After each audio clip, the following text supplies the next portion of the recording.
ఇది ప్రోటోకాల్ ప్రకారం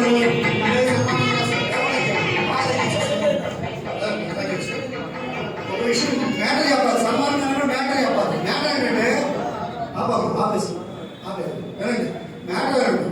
ఆయన చిత్తూరు జిల్లా ఒక సాధారణ ఉపాధ్యాయుడు, గవర్నమెంట్ స్కూల్ టీచర్. ఏం చేస్తారు సార్? సాయంత్రం ఆయన అయితే పల్లెటూరులోకి వెళ్ళిపోతారు. వెళ్ళి ఆ ఊళ్ళో ఉన్నటువంటి మనకి చర్చలు ఉంటాయి, ఆ గుళ్ళు ఉంటాయి, నామకారం కూడా ఉపయోగం గుళ్ళు ఉంటుంది. ఆ గుళ్ళో కూర్చొని ఆ పేరెంట్స్ పిలిపించి ఇదిగో అలా కేజీబీకి పడింది, అలాగే వేలకు మూడు వస్తువులు పడింది, అలాగే పడింది అని అప్లికేషన్ స్వాస్థాలతో రాస్తాడు. రాసి అలా ఎందుకంటే బెస్ట్ స్కూల్స్ మన రాష్ట్రంలో ఇప్పుడు లేవో మన ముఖ్యమంత్రి ఎత్తేసినట్టు. కానీ best schools same scheme central government ఉంది. శ్రేష్ఠ స్కూల్స్. శ్రేష్ఠ స్కూల్ అంటే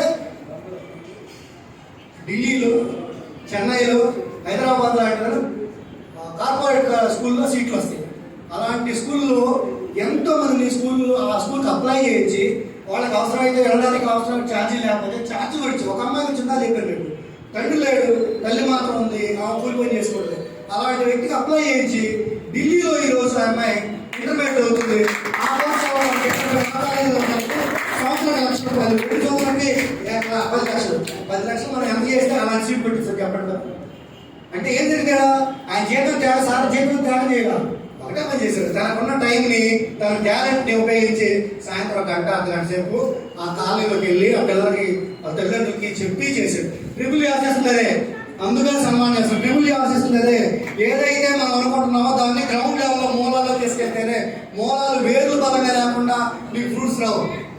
అందుకనే గ్రామాల్లో, కాలనీలో ఉన్నటువంటి ఎడ్యుకేషన్ విషయంలో మీరందరూ ఖచ్చితంగా దాని మీద ఆలోచించాలి, దాని మీద పనిచేయాలి, వచ్చేయాల్సిందే. కాబట్టి సార్ని మనం సన్మానించుకుంటే మేము మిగతా వాళ్ళలాగా ప్రోటోకాల్ ప్రకారం 10లో పుట్టారు, 20లో పుట్టారు, వాళ్ళ అమ్మగారు అవి చెప్పం. మాకు మెయినే వాళ్ళు ఏమైనా కానీ వాళ్ళు సమాజం కోసం ఏదైతే పే బ్యాక్ టు సొసైటీ చెప్పడంతో సోషల్ రెస్పాన్సిబిలిటీ భాగంగా ఈరోజు ఇంత అద్భుతంగా ఒక చిత్తూరే కాదు, రాయలసీమ వరకు ఈరోజు విశాఖపట్నం వరకు మొత్తం 13 జిల్లాల్లో ఉన్నటువంటి విద్యార్థులకి వివిధ గ్రూపుల ద్వారా అందిస్తున్నటువంటి వ్యక్తి మన మానవ ప్రసాద్ గారు. మరి నేనైతే నిజంగా చెప్తున్నాను, ఇలాంటి వ్యక్తులు సన్మానం కాదు, మిమ్మల్ని మీరు తగ్గించుకోవాలంటారు కదా బైబుల్లో, అది తగ్గించుకుంటే కదా కాలు కడగాలి అసలు మాట చెప్పాలంటే. అలాంటి వ్యక్తులు మనం దొరకడం మన అదృష్టం. కాబట్టి సార్కి సన్మాన కార్యక్రమం చేస్తాం.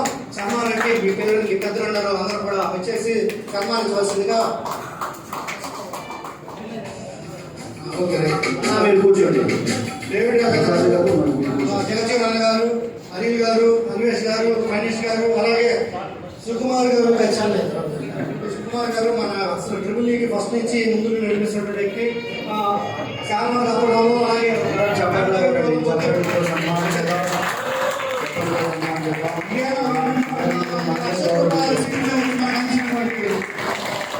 గట్టిగా సపోర్ట్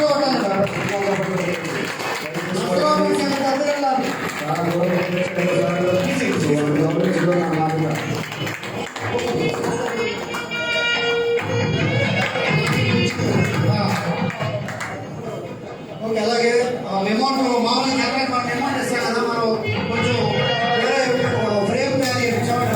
లైఫ్ టైం ఉంచుకోవాలనే ఉద్దేశంతో ఏర్పాటు చేసాము. ఇది లైఫ్ టైం మీకు గుర్తుండాలి సార్. ఇందులో కూడా మనం అదే రాసే బ్యానర్ ఏదైతే చెప్పామో చాలా మనమే కోరుకుంటున్నాం, మనం సన్మానించుకోవాలి, మనమే ప్రోత్సహించుకోవాలి, మనం అభివృద్ధి చేసుకోవాలి. ఇతరులు ఎప్పటిగా పరిచయం మనం చేసుకునే విధానంతో లైఫ్ టైం సార్ గుర్తుపెట్టుకోవాలనే ఉద్దేశంతో మేము సార్ చిత్తూరు తీసుకొచ్చిన కార్యక్రమం చేయడం జరిగింది. మరి అందరూ కూడా అందరికి షేర్ చేయండి. లాస్ట్ అందరూ కూర్చుంటే మీరు వచ్చి అందరికీ లాక్ చేయొచ్చు, అట్లా చేయొచ్చు. అందరికి అవకాశం ఇస్తాం. 5 మొత్తం 6 కూర్చోబెడతాం. 6 కూడా విధంగా మీరు అందరూ వచ్చి గౌరవించుకోవాలని చెప్పి తెలియజేస్తాము. మాధవ్ ప్రసాద్ గారికి మనస్ఫూర్తిగా మా ఎకనామిక్స్ టైమ్స్ తరఫున, అలాగే విద్యా ఉద్యోగ ఉపాధి ట్రిపుల్ ఈ గ్రూప్ తరఫున శుభాకాంక్షలు తెలియజేస్తూ, ఈ అవకాశం మాకు ఇచ్చి, ఎంత గొప్ప అవకాశం మాకు ఇచ్చినందుకు మాధవ్ ప్రసాద్ గారి, మరి అరుగండి ఫౌండేషన్ వారికి హృదయపూర్వకమైన ధన్యవాదాలు. Thank you sir. Thank you.